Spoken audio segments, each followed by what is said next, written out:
Student, give me 1 minute. I tell a story. The hare and the tortoise. The hare is the fastest animal in the jungle. He saw a tortoise and started to laugh and say, "Oh tortoise, you are the laziest animal in our jungle." The tortoise feel very sad and still in the race. They decided to start the race, and the hare started very fast. After some time, he saw the hare thought of taking a race. The tortoise keep moving slowly but steadily. When the hare wake up, the tortoise had already reached the winning post. Thus, the tortoise won the race. Moral: slow and steady win the race. ছাত্ৰ-ছাত্ৰীসকল, আজি তোমালোকক এই কাহিনীটোৰ যোগেদি মই এটা নতুন পাঠৰ ভিতৰলৈ আহিব বিচাৰিছো, দ্য ডিগ্ৰী অফ কম্পাৰিজন। অৰ্থাৎ যেতিয়া আমি কোনোবা এটা কাহিনী লিখিবলৈ যাওঁ, তেতিয়াহ'লে আমাৰ কি হয় যে আমি ডিগ্ৰী ব্যৱহাৰ কৰিবলগীয়া হয়। এতিয়া ডিগ্ৰীটো কেনেধৰণৰ হয় তাৰ বিষয়ে তোমালোকক আজি মই ক'ব বিচাৰিছো। ডিগ্ৰী ইংৰাজী ব্যাকৰণত এডজেক্টিভ আৰু এডভাৰ্বৰ গুণগত মানৰ গুণগত তুলনাৰ ব্যৱহাৰ তিনিটা ৰূপৰ ভিতৰত ডিগ্ৰী হৈছে অন্যতম। সাধাৰণতে degree positive degree, comparative degree আৰু সুপাৰলেটিভ ডিগ্ৰী। এতিয়া আমি প্ৰথমতে যে ডিগ্ৰী পঢ়াৰ আগতে আমি ডিগ্ৰীৰ চাৰ্টখনৰ কথা বুজিব লাগিব। বিশেষকৈ ডিগ্ৰীৰ আমি চাৰ্টখন পাইছো যে টল, টলাৰ, টলেষ্ট, লং, লংগাৰ, লংগেষ্ট। এতিয়া চোৱা, beautiful, more beautiful, most beautiful, honest, more honest, most honest. It is what? Beautiful, more beautiful, most beautiful, tall, taller, honest. কি কাৰণে আমাৰ ইয়াতে কি হ'ল যে ইয়াৰ যোগ হ'ল, কি কাৰণে আমাৰ ইয়াতে ইয়াৰ যোগ হ'ল, তোমালোকে চোৱা যে কি কাৰণে আমাৰ ইয়াত ইয়াৰ যোগ হ'ল বা ইয়াত est যোগ হৈছে, ইয়াত মোৰ যোগ হৈছে, ইয়াত most যোগ হৈছে। তাক তোমালোকক মই এনেধৰণে বুজাব বিচাৰিছো। যদি আমাৰ শব্দবিলাক ওৱান চিলেবল হয়, অৰ্থাৎ একধ্বনি হয়, তেতিয়া আমি ই আৰ লগাই ক্ৰমে কম্পাৰেটিভ আৰু est লগাই ক্ৰমে পজিটিভ লগাব লাগিব। এনেকুৱা ধৰণৰ বহুত শব্দ আছে, যেনেকে বিগ, বিগাৰ, বিগেষ্ট, লং, লংগাৰ, লংগেষ্ট। অৰ্থাৎ ওৱান চিলেবল যিবিলাক শব্দ আছে সেই শব্দবিলাকত আমি ই আৰ est লগাই আমি কি কৰিব লাগিব, ক্ৰমে কম্পাৰেটিভ আৰু সুপাৰলেটিভ কৰিব লাগিব। ঠিক তেনেধৰণে টু, এইটো আমাৰ থাকি গৈছে যে টু অৰ থ্ৰী চিলেবল, অৰ্থাৎ ডি বা ততোধিক শব্দ। এই বিউটিফুল শব্দটো আমি উচ্চাৰণ কৰিবলৈ যাওঁতে টু চিলেবল ল'বলগীয়া হৈছে। এনেকে টু চিলেবল থকা শব্দবিলাক যেনেকে ইণ্টেলিজেন্ট, নলেজেবল, এনেধৰণৰ যিবিলাক টু চিলেবল শব্দ বা থ্ৰী চিলেবল শব্দ আছে, তাত আমি মোৰ লগাই ক্ৰমে কম্পাৰেটিভ আৰু মোষ্ট লগাই ক্ৰমে সুপাৰলেটিভ কৰিব লাগিব। ঠিক তেনেধৰণে এতিয়া আমি পিছতে পাইছো, চোৱাচোন এই কথা হ'ল কি যে শেষত ৱাই এৰে আৰু শেষত ৱাই থকা শব্দ আৰু শেষত ৱাই থকা শব্দবিলাকৰ ৱাই ঠাইত ক্ৰমে comparative degree I E R, ক্ৰমে comparative degree I E R আৰু superlative degree I E S T লগাব লাগে। বিশেষকৈ মই ইয়াৰ কেইটামান উদাহৰণ কৈছো, যেনেকে আগলি, আগলিয়াৰ, আগলিয়েষ্ট। তেনেধৰণে বিজি, বিজিয়াৰ, বিজিয়াৰ, বিজিয়েষ্ট। গতিকে এনেধৰণৰ শেষত ৱাই থকা শব্দবিলাকত ৱাই ঠাইত আই ই আৰ, আই ই এছ টি লগাই কি কৰিব লাগে, ক্ৰমে কম্পাৰেটিভ ডিগ্ৰী আৰু সুপাৰলেটিভ ডিগ্ৰী কৰিব লাগে। ছাত্ৰ-ছাত্ৰীসকল, কথা হ'ল কি কিছুমান এনে শব্দ আছে যিবিলাক সম্পূৰ্ণৰূপে সলনি হয়, যেনেধৰণে good, better, best, bad, worse, worse. ঠিক তেনেধৰণে little, less, less, many, more, most এতিয়া আমি যেতিয়া ডিগ্ৰীৰ সাতখন বুজি পালো ডিগ্ৰী যেতিয়া আমি সাতখন বুজি পালো তাৰ পিছত আমি ডিগ্ৰী ফৰ্মেশনলৈ গলো সাধাৰণতে মই ডিগ্ৰী ফৰ্মেশন বিলাকক তোমালোকক দুটা ভাগত ভাগ কৰিছো যে simple formation of degree complex formation of degree এই কাৰণে মই সিম্পল ফৰ্মেশন অফ ডিগ্ৰী আৰু কমপ্লেক্স ফৰ্মেশন অফ ডিগ্ৰী মই এই কাৰণে কৈছো কাৰণ সিম্পল ফৰ্মেশনটোৰ লগত কমপ্লেক্স ফৰ্মেশনটোৰ যি সাদৃশ্য বিশেষ সাদৃশ্য নাই বেলেগ ধৰণৰ গাঁথনিত মানে আমি কমপ্লেক্স সেন্টেন্সৰ ডিগ্ৰী ফৰ্মেশন বিলাক আমি লিখিব লাগে এতিয়া আমি সিম্পল ফৰ্মেশনৰ পজিটিভ আৰু কম্পাৰেটিভ ডিগ্ৰী ফৰ্মেশনৰ সৈতে উদাহৰণ দিব বিচাৰিছো কথা হল কি যে এই সিম্পল ফৰ্মেশন কেৱল মাত্ৰ পজিটিভ ডিগ্ৰী আৰু কম্পাৰেটিভ ডিগ্ৰীহে হয় এটা পজিটিভ ডিগ্ৰী ফৰ্মেশনটো হৈছে subject plus verb plus s degree s plus other subject অৰ্থাৎ তোমালোকক মই কি কাৰণে ক'লো other subject বুলি মই এটা তোমালোকক উদাহৰণ দিছো যে I am তোমালোকক মই এটা উদাহৰণ দিছো চোৱা যে I am taller than he অৰ্থাৎ তোমালোকক এইটো সাবজেক্ট গ্ৰামাৰৰ যি নিয়ম অনুসৰি দেনৰ পিছত সদায় যে যিটো আমাৰ ৱৰ্ড থাকিব নাউন থাকিব সেইটো সাবজেক্ট ফৰ্মত বহিব অৰ্থাৎ আই সাবজেক্টটো মি আইটো হৈছে সাবজেক্ট এইটো হৈছে মি অবজেক্ট এইটো সাবজেক্ট অৰ্থাৎ হি সাবজেক্ট আৰু ইয়াৰ অবজেক্টটো হৈছে হিম মই তোমাক এইটো কথা বুজাব বিচাৰিছো মানে দেনৰ পিছত আমি সদায় এই নাউনটো বা প্ৰনাউনটো আমি সাবজেক্ট হিচাপেহে ব্যৱহাৰ কৰিব লাগিব সাধাৰণতে আমি এনে শুনিবলৈ ভাল লগা যেন হয় যদিও যে আই এম টলাৰ দেন হিম এনেধৰণে ভাল লগা হয় যদিও কিন্তু গ্ৰামাৰৰ নিয়মৰ মতে দেনৰ পিছত সদায় সাবজেক্ট হিচাপেহে বহিব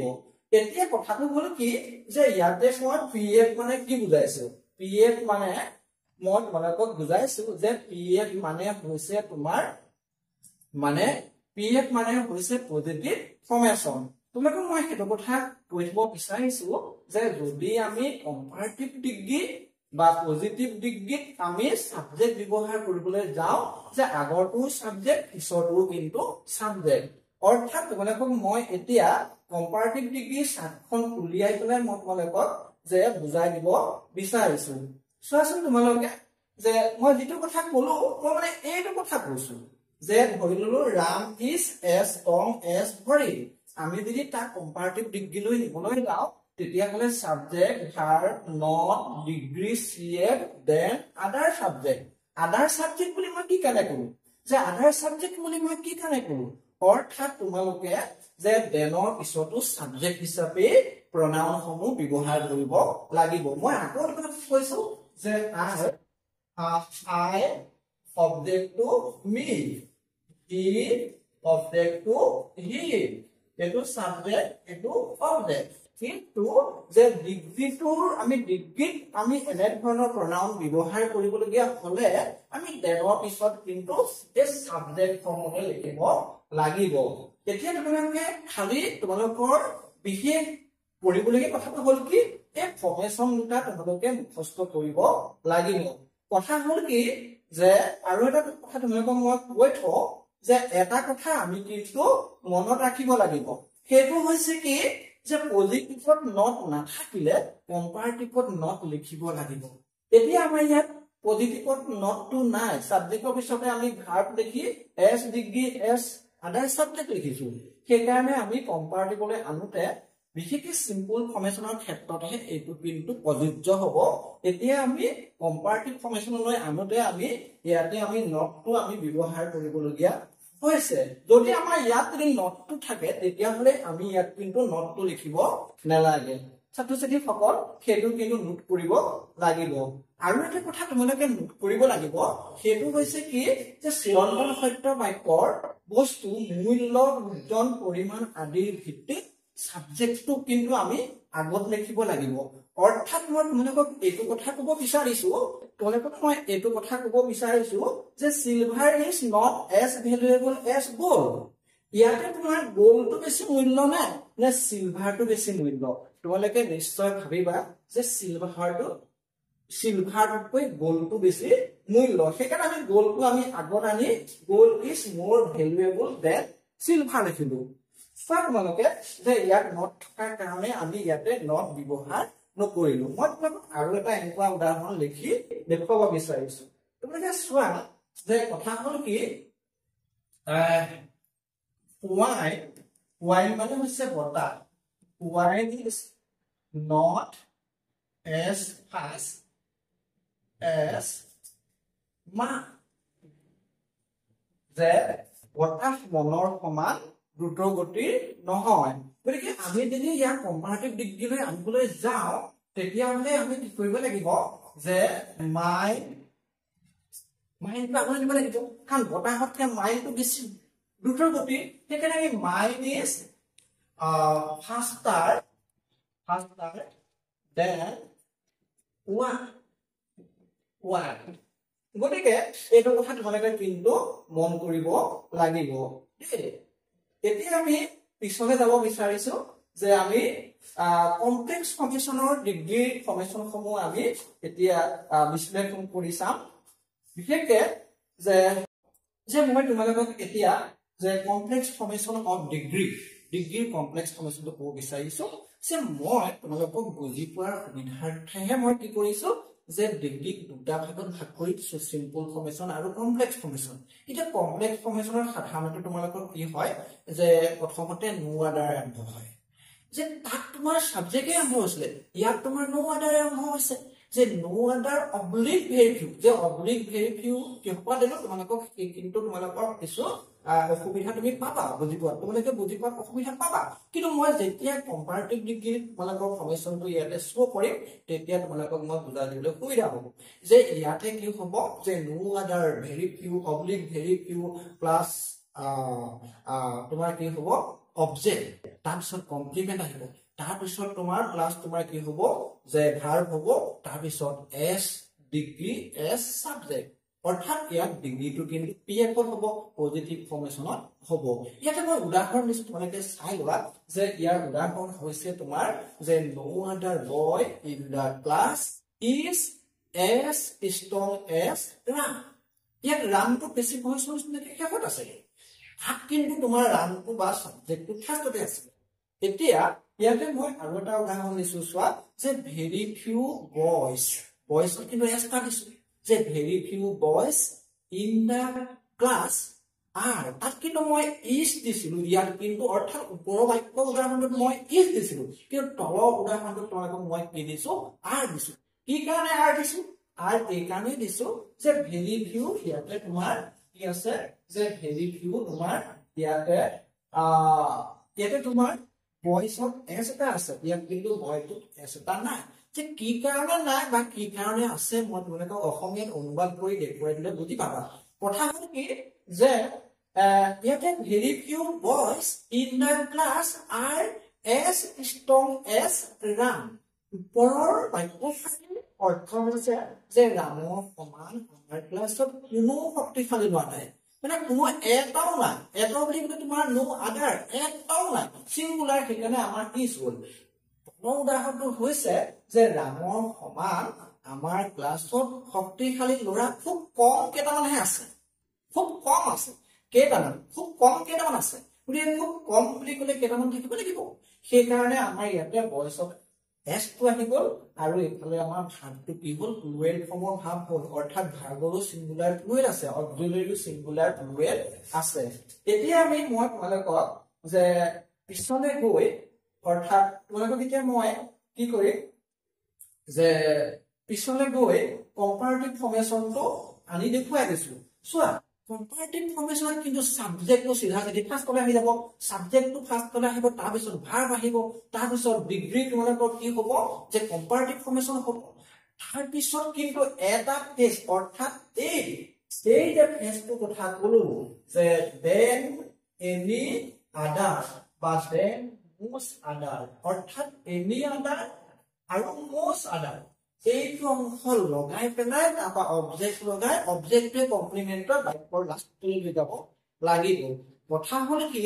যে ইয়াতে যে মই দেন এনি অৰ্ডাৰ আৰু দেন most order যে লিখিলো কি কাৰণে লিখিলো যে যদি তোমাৰ নো অৰ্ডাৰ থাকে তেতিয়া হ'লে আমাৰ ইয়াতে মানে কম্পাৰেটিভ কৰিবলৈ যাওঁতে যে কমপ্লেক্স সেন্টেন্সৰ কম্পাৰেটিভ ডিগ্ৰী কৰিবলৈ যাওঁতে আমি দেন এনি অৰ্ডাৰ লগাব লাগিব আৰু যদি ভেৰি ফিউ থাকে ভেৰি ফিউ যদি থাকে তেতিয়া আমি কম্পাৰেটিভ কৰিবলৈ যাওঁতে ডিগ্ৰীৰ পিছত দেন most other লগাব লাগিব উদাহৰণটো চোৱাচোন যে Ram is stronger than any other boy in our class কিন্তু তলৰ বাক্যটো কি আছিলে যে Ram is stronger than most other boy in the class এতিটো লগে মই এটা কথা কলো যে ভেৰি ফিউ থকা বাক্যটো যদিও আমাৰ ইয়াত আৰ আছিলে কাৰণ বয়সটো এটো থকাৰ কাৰণেহে আমাৰ ভাৰতত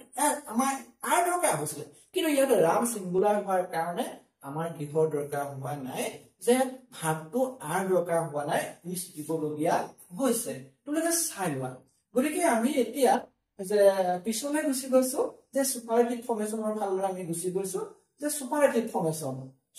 ফৰ্মেশনটো চোৱাচোন তোমালোকে সুপাৰলেটিভ ফৰ্মেশনটো চোৱা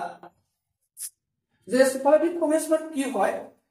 সুপাৰলেটিভ ফৰ্মেশনত তোমাৰ প্ৰথমতে সাবজেক্ট আহিব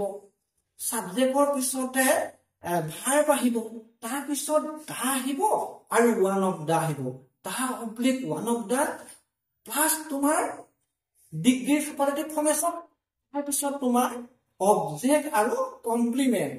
তাত আমাৰ দেন এনি অৰ্ডাৰ দৰকাৰ হৈছিলে ইয়াত কিন্তু আমাৰ দেন এনি অৰ্ডাৰ দৰকাৰ নাই অৰ্থাৎ ডিগ্ৰীটো আমি সুপাৰলেটিভ ফৰ্মেশন কৰাৰ লগে লগে অবজেক্টটো আৰু কমপ্লিমেন্টটো লিখিব লাগিব অৰ্থাৎ দেন এনি অৰ্ডাৰ বা দেন most অৰ্ডাৰ উঠাই দিব লাগিব